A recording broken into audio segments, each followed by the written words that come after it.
Yeah. This is a fun alternate history one, but you saw the. I expected it to go viral, but not as viral as it did. But the black chesty polar one. I thought that shit was hilarious. What's so wild is that Dan Daly just looked like an old head. Yeah, he literally looks like any other old black guy that you meet. Like just live down the road in front of the house. Like I straight was like, damn, maybe he was black. Shit.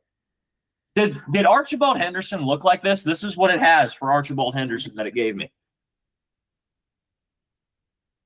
Do we even have a photo? Did he even live long enough to get his photo taken? I need to see this. I don't think so. I don't know. It's been so long. I know he's the grand old man of the Marine Corps. Yes, sir. That's all I remember. So he should have had his photo taken. What year? 1859. Oh, he should have had at least one photo done. He lived long enough almost to see the Union split. That's fucking insane. That's wild.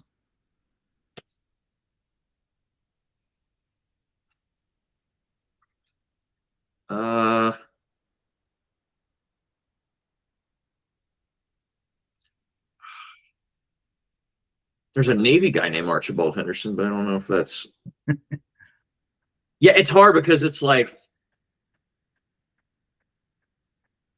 Well, is that him? I guess you could say. So this is him from his. Oh shit! It's not even showing it anymore on my phone. Oh, is that like a portrait painting of him? Yeah, there's like portrait paintings of him, but there's not a. I'm amazed they don't have a photograph of him. That's wild. I mean, photography was still relatively in its, I wouldn't say infancy. Oh, if here's a piece of history, if you really want to dive in, have you looked into the history of like looking at our commandants and our sergeant majors of the Marine Corps that are like when you go chronologically? Mm-hmm. Like, brother, I don't know if many Marines know this. I doubt it. But dude, the history of our commandants is fucking insane. I am surprised that nobody talks about it. What about it? I'm pretty positive the overwhelming majority, if not all of them, did some crazy ass shit. I don't think you become a commandant unless you've done some hardballer shit. Has General Eric Smith done anything wild? Eric Smith, which one's that? Current commandant. Is the current one? He did do a CFT and like not too long after having open heart surgery. So I mean that is pretty dope. That one's insane. Like, yeah, I don't care what anyone says. The fact you got a heart attack and you immediately after surgery or just you could be a terrible commandant. It's like mad respect. Like, yeah, I mean, it's like my grandfather. He had an open heart surgery earlier last year, and they had to keep him in bed because he just refused to sit down. Like he immediately wanted to get outside working on the front yard. I'm like, Grandpa, chill. You know what? I have to play devil because I have to push back. This show is a search for truth, not really. But great show, by the way. Did anybody wait? What did you say? I said great show, by the way. Oh, thank you. I appreciate it. If you like the show, subscribe, comment, do something. I put on all this high quality content for you, and you don't give me a dime. What is up with that, people? Please. Anyway, did anybody bother to ask what was General Eric Smith's actual score? Like, how good was his CFT? That's actually a really good question. Did anybody bother to okay, yeah, he ran the CFT. Did he even finish? Did he even get the first class? Did he even make enough for his MOS? I don't even know what his MOS is even now that he's a higher up. Do generals even have MOSs? I think it's its own MOS number, I believe. Is it really? I'm like, because I know like being a first sergeant is its own billet. It's its own MOS code. Ooh, yeah, that would check out then if that was does the crap now we gotta look that one. Does the plus he's like in his 50s, so his standards are probably like a lot like lenient at that point. Super lower, yeah. Which checks out. I was a big low speed, high drag type of guy. Oh my god. The Commandant is not considered its own MOS. General officers in the Marine Corps do not hold any specific MOSs that define their daily work, similar to lower ranks. They are generally categorized as under 8003 general officer, or simply part as the MAGTAF command structure. So yada yada bullshit Marine Corps headquarters crap. Yes, exactly. Couldn't have said it better myself. That's pretty. So this is the crazy thing that I want people to know about the commandants is like almost every single commandant in some of the sergeant majors in the Marine Corps have like some like wild fun fact or like something crazy about them. It's insane. Let me pull this up real quick, or let me can I screen share? Yeah, go for it. I don't know if it would benefit the screen share. You know, I'll have to, I have to prove my work here. Let me take the background off. Yeah, right, the only unique things I know was like for our previous commandants was the irony of General Black and General Green's names. Yes, that was hilarious. Or actually, I can't forget about General Beeschurger, the one who shit his pants. Wait, who shit their pants? General Berger. Remember that whole thing from it was a whole running joke for years. Dude, I do not know this. I'm finding out more every day. Yeah, I think I can't remember who started. I think it was like DD214 memes. It's like it just started a running joke that like, oh yeah, General Berger shit himself at a ball, and it just became a running joke. Yes. And I just started calling him General Beeschurger. So most people don't know this, but Major Samuel Nichols, or Captain Samuel Nichols, as he found, people don't know. I know this because I went to his gravesite for the birthday this last year. He was a bartender before he got commissioned, which adds to like the bar lore of the bar lore. Yeah, that's sick. Yeah, so he was a bartender. He was a part of the what was he a part of? The Quakers, and they were like very pacifist back in the day. So he leaves his religion to go fight in the Marines. After the revolution, he leaves. He goes back to being a devout Quaker. He dies, and so the way that it works at the Quaker churches, their yard, like where people walk around in their church, is a gravesite. The entire yard is a gravesite, but they don't believe in labeling grave marks. So he has a random grave marker in this like big yard, but he's probably not buried there. So you don't really know where he's buried at. Huh. Now I'm curious, was he ever buried with anything that was like unique to him that like if they ever wanted to try to do like one of the ground scans, they could try to find him? That I don't know. I don't know what they buried him with. I just know that they buried him. I don't know if they would have, because he died, I think it was of yellow fever or some, like there was a disease pandemic in Philadelphia at the time, and that's where he was. Okay, and so this one, Lieutenant Colonel Franklin Wharton, first commandant to be court-martialed. Isn't that insane? Oh, yeah. And he's not going to be the Marine. Yes, and then we have Archibald Henderson, who's the acting, but later served to be commandant from 1820 to 1859, 39 years. Incredible run. And another famous story. So if you know the timeline of this, this is when we annexed the state of Florida from Spain. So we go to fight the Indians, and I don't remember if he was he probably was. I can't remember. Or this was the first Seminole War, I assume you're referring to? First Seminole War, yes. Hey, so, I know some stuff. Look at me. Well, I'm a born and raised Florida man. I should know this more. I was born in Jacksonville. No way. Okay. Yeah, so I lived in Florida until like 2009. Dude, get out of here. Okay. I lived in this fall. Here we go. So apparently, one of his secretaries went to warn him that there was a war that was going on that broke out in Florida, and they found a note on his house that was written by him, and it said, "Went to fight the Indians. We'll be back later," which is dope as hell. And then this one's interesting. The next one. So this is the commandant after, or not after. Is it before? What's the timeline here? Yes. So Lieutenant Colonel Anthony Gale. Read this here. He's the second commandant to be court-martialed and the only commandant to be fired. All right. So this guy was a rabble-rouser. Burial location is unknown, and no authenticated images have ever been located. So we have no idea what this guy looks like. We just sort of know that he exists and that he got fired. Did he just do something really shitty to just be like excommunicated from history? I don't know. Well, let's pull it up though. Let's see. Think about it. We're already 4 commandants in, and 2 of them have been court-martialed. That's Marine Corps. That's Marine Corps for you.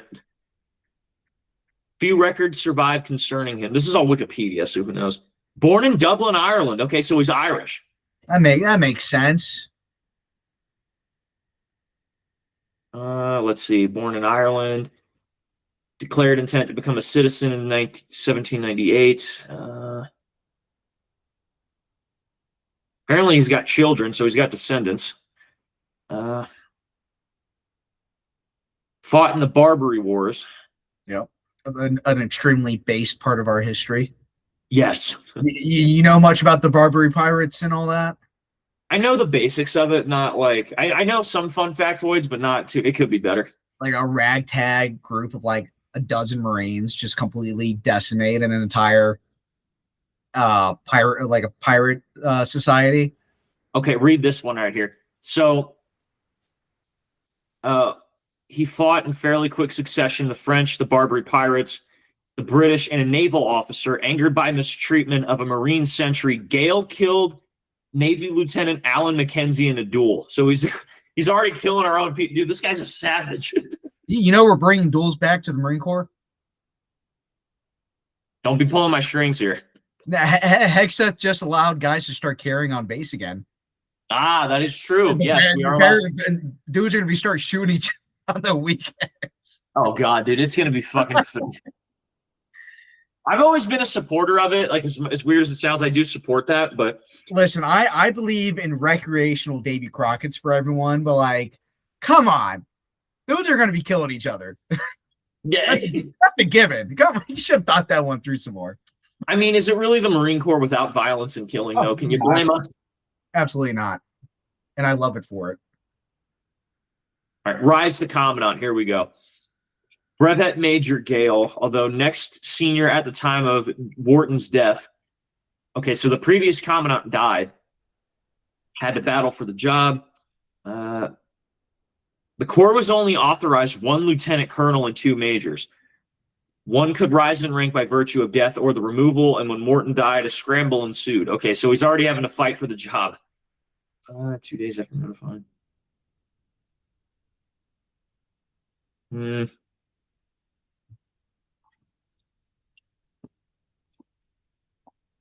Okay, so the Marine Corps was leaderless for 6 years, assumed post. Requesting to join, serving as military governor of Florida. What if we gave the Commandant to a Lance Corporal for a day? Whoa. What could he do within that time, though? I don't know. let's bring back Amtrak's while we're at it. Why not? Wait, okay, so this has to do with his court martial. I want to figure out what this is here. So Archibald Henderson's working under Gale here. Archibald Henderson wrote directly, wanting to join General Andrew Jackson, who was the military governor in Florida. Direct troubles came out. Analyzing division function between himself, pointing out his position. It was alleged.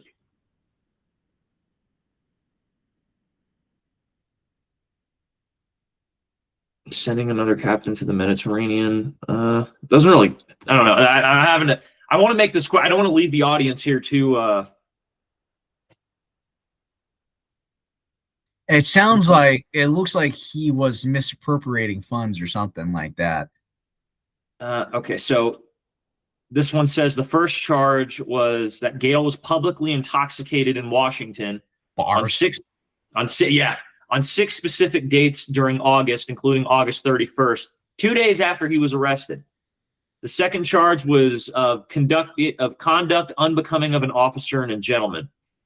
There were 3 specifics: that Gale had visited a house of a prostitute near the Marine barracks in an open, disgraceful manner. And on that same day, second, that he had, on the date which he was in custody, called Lieutenant Richard M. Disha, the Corps paymaster and son of Congresswoman, son of Congressman, a damned rascal, a liar, and a coward, threatening him with personal chastisement unless he would immediately challenge and fight him. So he called out basically he called out a politician's son a pussy, basically. So he got fired for being a Marine. Literally, yeah. He got fired for being a Marine. All right, that's it. He gets a pass. Okay, so here's the last one. And finally, he had declared in front of the Marine barracks that He did not care a damn for the president, Jesus Christ, or God Almighty. Yeah, I could see where he could have gotten fired for that. Yeah, I mean, now he's starting to get political with his statements. Yeah, that probably ruffled a couple feathers, to say the least. The third charge was that Gale had signed a false certificate that he said that he had not used a Marine for personal services when, in fact, he had had a man assigned as waiter and coachman from. And then the fourth one was that he broke arrest at sundry times when he was confined to quarters. Okay, so I guess like breaking restriction, I guess, for back in the day. Sounds like an enlisted guy. Dude, he really does. Yeah, he said this guy sounds like a salted, jaded lance corporal at heart. And then okay, so now his court martial said it has irregularities. Major Miller. Okay, so one of his so according to this, it says Major Miller, who was one of his rivals for the post of commandant, was appointed as the prosecutor. All right. So now, okay, so is this classic Marine Corps fashion? Now the Marine Corps is going the extra length to try to throw this guy like under the bus here. And then someone's a witness. I should remember the court was called the Civic Court. Yeah, they're just trying to throw this guy under the bus. President James Monroe approved the guilty verdict. And Gale was removed from office and dismissed from the Marine Corps on October 18th of 1820. God, dude, this guy sounds like a G, though. Like, can we really, like, this is probably, Anthony Gale is probably the greatest Marine of all time, greatest commandant of all time. And it appears to be like the most unknown one. Yeah, like we don't have any pictures of him or anything, not even a portrait. And we don't know where he's buried. And then Archibald Henderson, can't blame him. Great guy. Longest serving commandant. Okay, where were the other ones here? We got this guy, Johnny Harris, during the Civil War. Nothing. There was a couple others I'm trying to remember. Okay, and we got Jacob Zellin. He designed the EGA. Charles McCallie creates or chooses Semper Fi as the Marine Corps motto. General, where was the couple other ones here? Successful.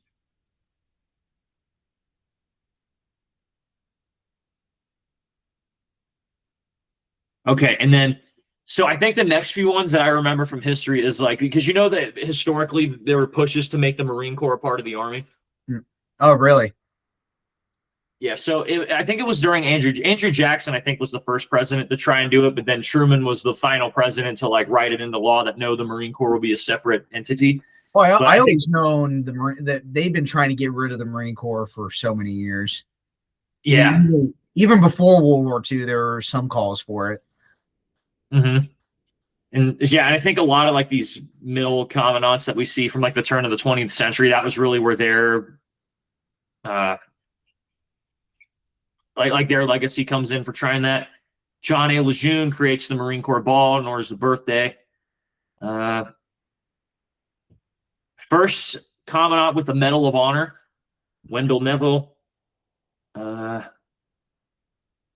Consolidated the Fleet Marine Force. There's this guy, and then John Russell. Who's this guy? The Systems. Who was the other one I'm trying to think of? But I think you might be thinking Vandergraft. Oh, recipient of the Medal of Honor, was the first active duty Marine to hold the rank of general. Resisted attempts to merge the Marine Corps with the Army. Okay, that's probably him.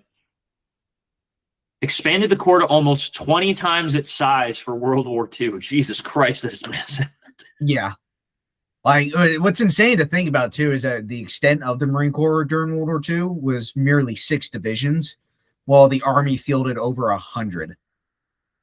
Dude, that's wild. If you like, I mean, it checks out when you think about just like the sheer size, but it is fucking insane to think about like dude, I'll tell you, that just reminded me, that pisses me off. Like when the whole Army and Marine Corps banter shit posting they do every so often, where like, oh, where were the Marines on D-Day? I was like, dude, you only got 6 divisions and we're all in the Pacific. Who the fuck taught the Army how to do amphibious assaults?